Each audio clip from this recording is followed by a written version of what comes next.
सभी का स्वागत करता हूँ हमारे YouTube परिवार में। आज हम लोग डिस्कस करने जा रहा है कि एक किताब के बारे में जिसका नाम है rich dad poor dad. Robert Kiyosaki ने पर्सनल फाइनेंस के बारे में इस किताब में बताया है। उन्होंने कहा है कि उनकी दो पिता थे, एक इनका बायोलॉजिकल फादर जिसको उन्होंने पुअर डैड बोला है, और उनका दोस्त माइक का पिता जिनको उन्होंने रिच डैड बताया है। पुअर डैड के पास एडुकेशनल नॉलेज बहुत थे लेकिन फाइनेंशियल नॉलेज नहीं थे। इसलिए उन्होंने पैसे तो कमाते थे लेकिन पैसे को सेव नहीं कर पाते थे। लेकिन रिच डैड के पास अच्छा फाइनेंशियल नॉलेज थे, इसलिए उन्होंने पैसे कमाने के बाद उसको अच्छे से इन्वेस्ट कर पाते थे। इस किताब में ऑथर ने बताया कि कैसे उनका पुअर डैड के द्वारा किया गया मिस्टेक को उन्होंने रिपीट ना करके उनकी रिच डैड की बात को सुन के एक सक्सेसफुल बिजनेसमैन बने हैं। किताब में कुल मिलाकर 9 चैप्टर्स है और इस 9 चैप्टर जिंदगी का 9 लेसन है। लेसन नंबर 1, अमीर लोग पैसा के लिए काम नहीं करते हैं। ऑथर के दिमाग में सवाल आया कि कैसे वो अमीर बन सकते हैं, तो ऑथर और उनकी फ्रेंड माइक अमीर होने के लिए कोशिश किए लेकिन फेल हो गए। तब ऑथर की पुअर डैड उन्हें बोला कि दोनों ने बहुत कोशिश किए और ये कोशिश जारी रहनी चाहिए।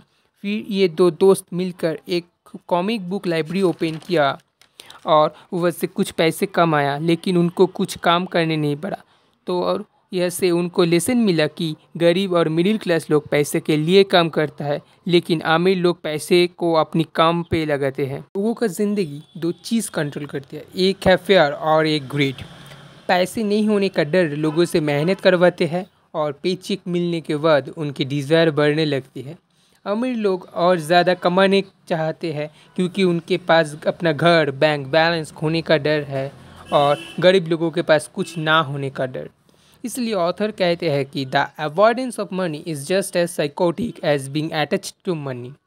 ऑथर ने यह भी कहा कि कुछ लोग कहते हैं कि वो पैसे के लिए उतना इंटरेस्टेड नहीं है, लेकिन वही लोग होते हैं जो पैसे के लिए 8-8 घंटा कम करने के तैयार होते हैं। रॉबर्ट की रिच डैड का ऑफिस में मिसेस मार्टिन सैक नहीं होने की डर से काम करते थे और गाधा खाने मिलने का ग्रिड से पूरे दिन गाड़ी चलाते थे। नंबर 2, फाइनेंशियल लिटरेसी क्यों सीखना है। इस बात में फ़र्क नहीं पड़ता है कि आप कितना कमाया है, फ़र्क इस बात में पड़ता है कि आप कितना बचाया है। जो अमीर लोग होते हैं वो एसेट खरीदता है, लेकिन poor and middle class liabilities खरीदता है और उसे एसेट समझते हैं। एसेट वो होते हैं जो आपकी पॉकेट में पैसे देते हैं और लायबिलिटीज़ आपके पॉकेट से पैसे खींचते हैं। गरीब लोग जो पैसे कमाते हैं वो सब खर्च कर देते हैं, तो उनके पास कोई एसेट नहीं होते हैं। मिडिल क्लास लोग पैसे कमाते हैं, खर्च करते हैं, लायबिलिटीज़ होते हैं, लेकिन एसेट नहीं होते हैं। अमीर लोगों पैसे कमाते हैं और एसेट खरीदते हैं और वैसे लायबिलिटीज़ एंड एक्सपेंस मैनेज करते हैं। लोगों का कैश फ्लो ये बताते हैं कि वो कैसे मनी को हैंडल करते हैं। एक इंसान शिक्षित, उनकी प्रोफेशन में सफल, लेकिन फाइनेंशियली इलिटरेट हो सकता है। अमीर लोग अपनी एसेट्स से ज़्यादा ध्यान देते हैं, इसलिए वो और अमीर बनते हैं, और मिडिल क्लास अपनी लायबिलिटीज़ में ज़्यादा ध्यान देते हैं। Number 3, mind your own business. जो लोग अपनी पूरी ज़िंदगी किसी और के लिए काम करते हैं उनको ज़्यादा फाइनेंशियल स्ट्रगल होती है। इसीलिए आप जो काम करते हो वो करिए, लेकिन उसके साथ एसेट भी खरीदना चाहिए। Lesson number 4, the history of taxes and the power of corporations. अगर आप पैसे के लिए काम करते हो तो आप अपनी पावर आपकी एम्प्लॉयर को दे देते हो। यदि पैसे आपके लिए काम करते हैं तो पावर एंड कंट्रोल आपके पास ही होते हैं। आपकी एसेट कॉलम पे जो पैसे होते हैं वो आपका एम्प्लॉय होते हैं, और वो खुद काम करके आपका एम्प्लॉय नंबर बढ़ाते हैं। फाइनेंशियल आईक्यू आपको 4 चीज़ में एक्सपर्टाइज बना देते हैं। Number 1 accounting, number 2 investing, number 3 understanding market, and number 4 the law. Number 5, the rich invent money. ज़िंदगी में स्मार्ट लोग आगे नहीं बढ़ते हैं, आगे वही बढ़ते हैं जो बोल्ड कॉन्फिडेंट होते हैं।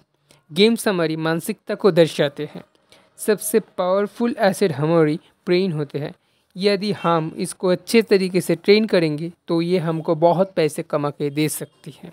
अगर आप जानते हो कि आप क्या कर रहे हो तो वो सट्टा नहीं है, लेकिन आप किसी भी चीज़ पे पैसे इन्वेस्ट करके प्रे कर रहे हो तो वो सट्टा है। बड़े बड़े अपॉर्चुनिटीज़ आंखों से दिखते नहीं है, उसको दिमाग से देखना पड़ता है। Lesson number 6, work to learn, don't work for money. Author का एडुकेटेड डैड सोचते थे जॉब सिक्योरिटी ही सब कुछ है, लेकिन उनके रिच डैड सोचते थे कि लर्निंग ही सब कुछ है। रिच डैड का सजेशन है कि आपको किसी भी बड़े चीज़ों से छोटे से हिस्सा ही सीखना पड़ता है। Lesson number 7, overcoming obstacles. अमीर और गरीब लोगों के बीच में मेन डिफरेंस ये होता है कि वो लोग डर को कैसे मैनेज करते हैं। ज़िंदगी में सक्सेसफुल होने के लिए पहले इस 5 चीज़ों से जीतना होता है। Number 1, fear. Number 2, cynicism. Number 3, laziness. Number 4, bad habits. And number 5 is arrogance. ज़्यादातर लोगों का अमीर होने का एंजॉयमेंट से ज़्यादा खोने का डर होता है, इसलिए वो फाइनेंशियली जीत नहीं पाते हैं। असफलता विनर्स को प्रेरित करता है, लूजर्स को हरा देती है। रिच डैड विश्वास करते हैं कि आई कैंट अफोर्ड इट हमारे दिमाग को बंद कर देती है, लेकिन how can I afford it हमारे दिमाग को खोल देती है नए पॉसिबिलिटीज़, एक्साइटमेंट और ड्रीम्स के लिए। Number 8, getting started. सुने सब जगह होती है, लेकिन सब लोग देख नहीं पाते हैं। ऐसे ही अपॉर्चुनिटीज़ भी हर जगह होती है, लेकिन उसको देखने के लिए दिमाग चाहिए होता है। आशा करता हूँ कि इस वीडियो से आपको बहुत नई चीज़ सीखने को मिली है, और ऐसे ही हमारे साथ जुड़े रहिए और भी बुक के बारे में जानने के लिए। हम मानते हैं कि किसी भी बुक के बारे में सुनने से उस बुक का पूरा नॉलेज आप जान नहीं पाते हो। तो अगर आप इस बुक को ख़रीदना चाहते हो तो डिस्क्रिप्शन बॉक्स में जो लिंक है उसी लिंक को क्लिक करके आप इस बुक को ऑर्डर कर सकते हो। Thank you for watching, till then bye bye.